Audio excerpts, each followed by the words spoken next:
Good morning everyone. Welcome to our online classes again. As we have started our second lesson of history yesterday, we are going to continue from there only. That is from trade to territory. कि कैसे एक व्यापारिक company से हमारे यहाँ शासन स्थापित कर लिया गया अंग्रेजों के द्वारा.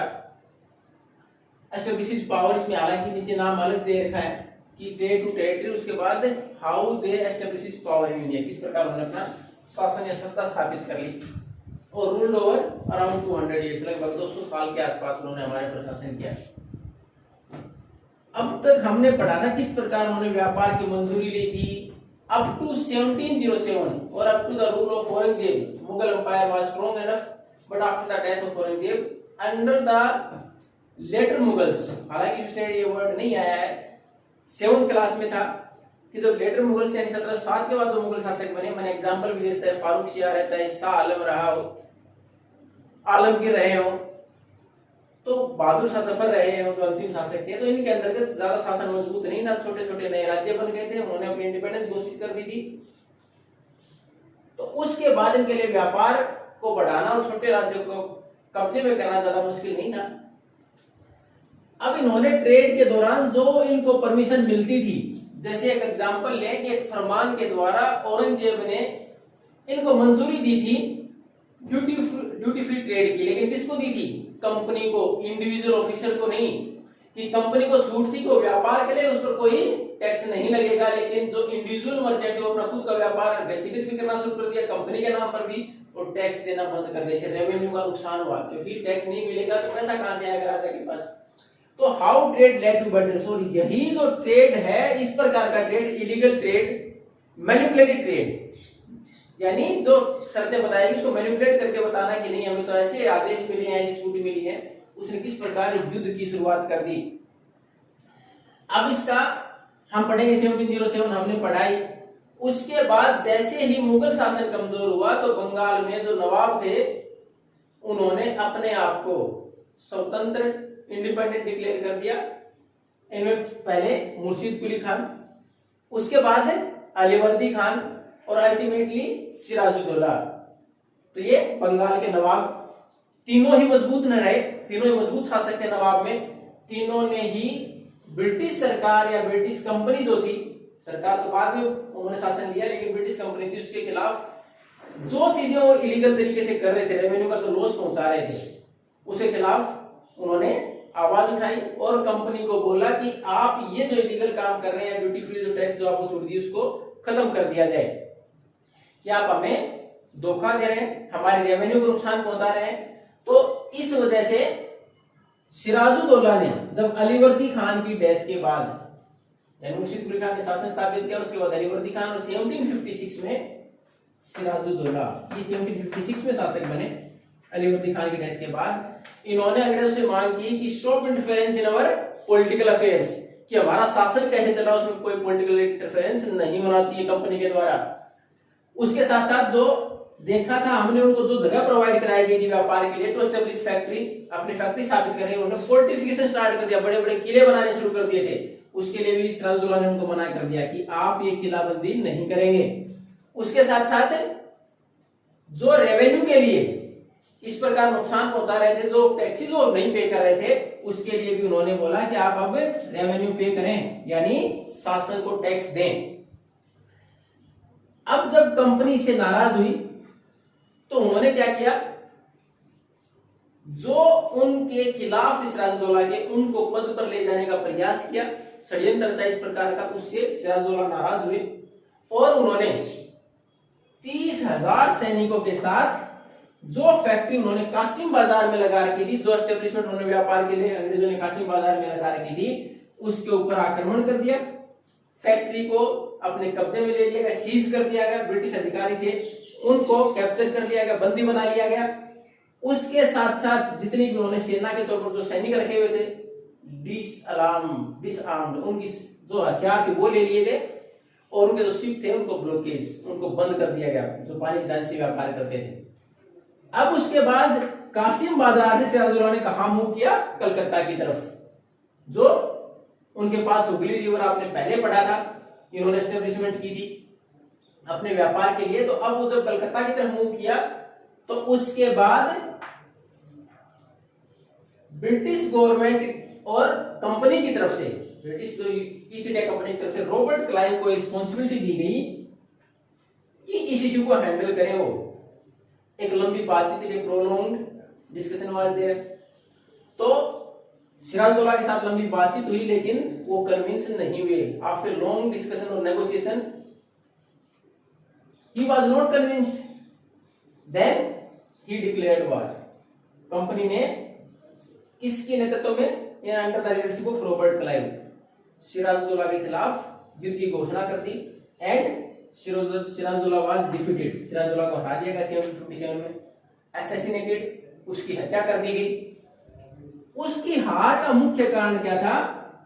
वन ऑफ हिज जनरल, उसका एक सेनापति, ही नेवर फोर्स, युद्ध ही नहीं लड़ा। और वो कौन थे? मीर जाफर। मीर जाफर ने नवाब की तरफ से सेनापति होते हुए युद्ध नहीं लड़ा। क्यों? क्योंकि Robert Clive already convinced him to make the next nawab. Robert Clive ने उसको पहले से ही ये बोल दिया गया था, अगर आप युद्ध में हमारा साथ देते हो, सिराजुद्दौला का साथ देते हो, तो आपको अगला नवाब बना दिया जाएगा। और इसके लिए उन्होंने सिराजुद्दौला का साथ नहीं दिया। और जैसे युद्ध खत्म हुआ तो मीर जाफर को नवाब बना दिया गया बंगाल का नया, कंपनी के द्वारा। अब मीर जाफर जैसे ही इंटरफेयर करने लगे धीरे धीरे, क्योंकि कितना पे करेंगे, एक लिमिट होती है हर चीज की। तो उसके बाद इनको पद से वापिस हटाया गया और इन जगह किसको बना दिया कंपनी के द्वारा? मीर कासिम। मीर कासिम को नया नवाब बना दिया गया मीर जाफर की जगह। डिमांड क्या थी? डिमांड नहीं थी, इतना तो पे कर रही थी। यानी बंगाल के नवाब हैं 5 लाख पर मंथ। उस टाइम पर देखो 5 लाख की कीमत कितनी होती होगी, आप कब पढ़ रहे हैं? ये 18वीं सेंचुरी में पढ़ रहे हैं। तो उस वक्त 5 लाख पर मंथ बंगाल के नवाब पे करते थे कंपनी को। लेकिन कंपनी से संतुष्ट नहीं थी, उन्होंने डिमांड और की कि हमें और पैसा चाहिए और कुछ एरिया और चाहिए for the settlement of factories. जब इसके लिए मना कर दिया गया तो उसके बाद मीर कासिम, जिनको कि नया हकीम बनाया गया था, उन्होंने भी जब इस असमर्थता जाहिर की कि हम ऐसा नहीं कर सकते, it's not possible for us, then a war was declared. फिर दोबारा युद्ध की घोषणा की कंपनी के द्वारा। और 1764 कहां? Buxar.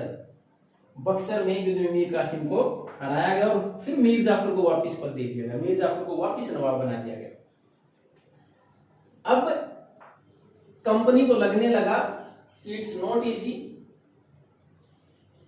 To continue with the trade with the interference of these nawabs और किंग्स। किंग के इंटरफेरेंस के द्वारा हम व्यापार को ज्यादा समय तक इस प्रकार कंटिन्यू नहीं रख पाएंगे। दे वांट मोर इलेक्शन चाहिए था उनको। तो उसके बाद जैसे ही इसकी मीर कासिम को हराया गया, मीर जाफर को वापस बनाया गया, फिर मीर जाफर की भी डेथ हो गई। उसके बाद 1765 में जो बंगाल के अंदर फिर किसका प्रभाव रहा? जो पूरे देश में उस टाइम पर मुगल शासन था। मुगल शासक ने इनको दीवानी राइट, दीवान का क्या होता है कि to collect the revenue in that particular area, वहां से टैक्स वसूलने की जिम्मेदारी भी इनको दे दी अंग्रेजों को। यानी जो मुगल शासक थे उस वक्त भारत में, उन्होंने अंग्रेजों को ही अधिकार दे दिए कि आप वहां से टैक्स वसूलें।